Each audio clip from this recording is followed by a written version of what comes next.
Ինչ բողոքի վերաբերյալ բացատրությունները Մինչ բողոքի վերաբերյալ բացատրության հասնելը, ես քննադատի ոչինչ բարձրացնում տալ կապվածների կողմից ներկայացված միջնորդության տեսակցությունը դատական ինստիտուտացիոն հետազոտողության թե կարողանալ բողոքի վերաբերյալ բացատրությունը լսելուց հետո ներկայացնում, բայց պաշտպանության կողմը գտնում է, որ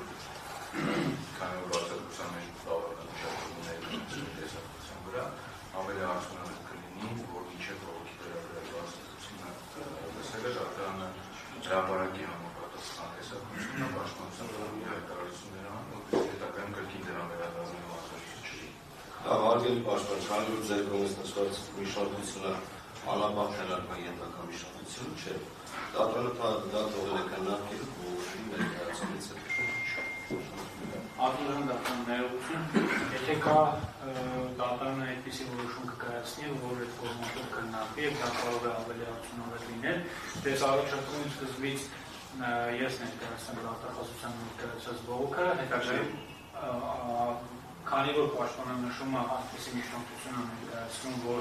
ավելի արդյունավետ կլինի իրենց բողոքում արձակված հանգամանքները հետազոտելը տեսակցության դիտմամբ սկզբից ես ուղղակի առաջարկ եմ ներկայացնում դատարանի, եթե դատարանը նպատակահարմար կգտնի եւ թույլ կտա, սկզբում ես ներկայացնեմ բողոքը, որովհետեւ իմ բողոքի դատախազության բողոքի առնչությամբ նման առանձնահատկություններ եւ հանգամանքներ առկա չեն։ Լավ, դատարանը քանի որ արդեն բարձրաբանում կատարեց, որ նշված միջնորդությունը քննարկվել է բողոքները ներկայացնելուց հետո կողմից նշված հանգամանքը ըստ էության պատասխան չի բանում։ Բողոքները կքննարկեն, քանի որ կանադանանք միջնորդություն։